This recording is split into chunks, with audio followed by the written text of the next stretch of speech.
Okay, Westfield. All right. What do you got for me in Westfield? Let's sell everything. Sell everything. Sell. Oh, what's Hit that? Kramer on CNN. Isn't his name Kramer?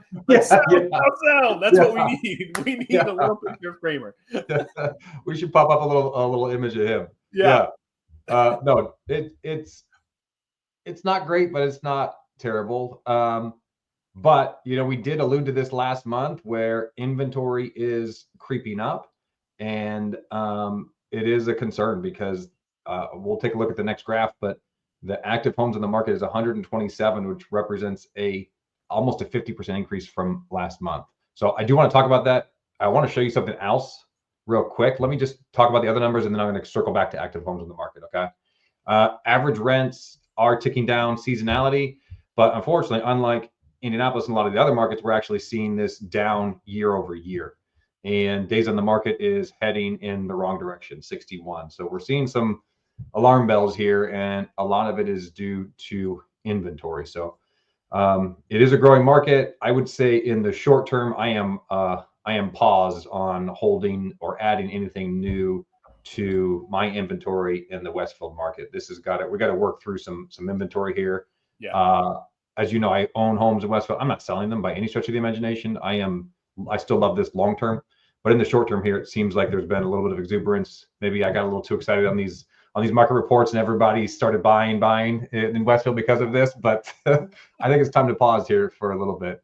But let me show you something that I thought was so interesting. Let me just share my screen here, if you don't mind. Yeah, that's good. I love this info you're about to provide. And as Mike's getting ready to pull this up, one of the things that I've definitely seen with investors, and if you're already an owner with us, I've already shared this information, which is so good about working with an informed property manager. Because if you're already working with us and you have a new townhome, which so many of our new investors do, they've picked up new townhomes here in the Westfield area.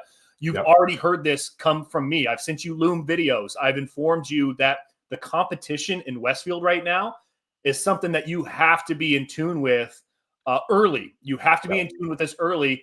And I have personal experiences with investors that have recently signed on with some townhomes there that we've been ahead of it. We've informed them of the competition, and we've adjusted as necessary on the rental price, and we've been able to place tenants. Now, the competition that I'm showing that we're experiencing to our investors, they're not making those adjustments, which tells me that they're not informed. So based on that, that's just a little bit of an insight into what we're experiencing here at Red Door alone. Mike, I'll turn it over to you. Yeah.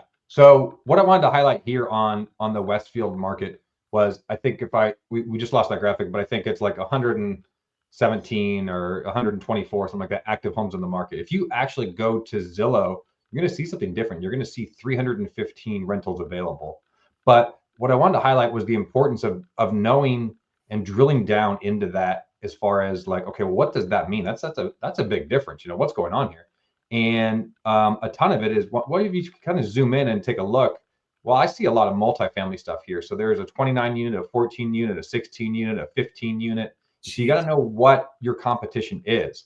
So you can actually drill down here and, well, for example, Chris, let's just take your townhomes for a second. Let's just say, okay, if I own a townhome, I want to know what my other competition is for just townhomes. You've got 40 other townhomes available in the Westfield market, which is a smaller market. That's a small market in the Westfield. I mean, as they continue to expand, that is a small market. And Mike just told us there are 40 units, 40 townhomes alone in this small market. Man, that is a ton of competition. I love this breakdown. Not everybody wants a townhome, so that's a bit of a sub-market as well, That's right. So the other thing that's interesting is if you take out all townhomes and all apartments, it brings it down to 70 available units, which that seems a lot more sustainable. So anyway, I just wanted to highlight that. Just take a look at the different types. We're going to see something very, very similar in Lebanon, where the inventory is creaked through the roof, but a lot of it is apartment complexes. And so anyway, I just wanted to highlight that to really know your competition, know that right now, if you have a townhome, you're at a bit of a disadvantage in the Westfield area because you got a lot of competition, and there's a lot of multifamily on the market right now in Westfield. So anyway, that's what I want to highlight. I might do that again, Chris, during Lebanon to show a similar story. I would highly encourage you to do so. I love that. And in fact, we may have an off podcast discussion about how maybe we should start doing that more in some of these other markets. I think that is so valuable. I love what you did there. That was such a good idea, Mike. Cool. Okay. All right. Enough about Westfield. Yeah, let's just take a look. Let's just take a look here at the active homes. You can see that huge jump from I think 85 to 127. That's about a 50% increase, and so that's not including the multifamily, which is interesting because they actually do it differently in Lebanon. But that is just single family and townhomes, and so that's a huge jump that we're seeing here. Which I'm going to go ahead and put a prediction in that we're going to see higher days on the market even more in November and December, because it's 1 + 1 = 2. Higher inventory typically equals higher days on the market. So get real about your rental prices in Westfield. Get it leased up. Get through this season, and then you can reevaluate next year. But it looks like a bit of a rocky road ahead for the Westfield market for the next couple months. Absolutely agree, and you're right. I love that 2 + 2 = 4. Now, because the ones that we're seeing on the market right now, that's not the end of it. There is a tremendous amount of new construction happening as we speak. I don't even. That's probably a small percentage of what we're going to see over the next, I don't know, six, potentially 12 months. That inventory is going to get even higher. Your competition is going to be even more. So, yeah, there you are. If you're looking at Westfield, you're glad you tuned in.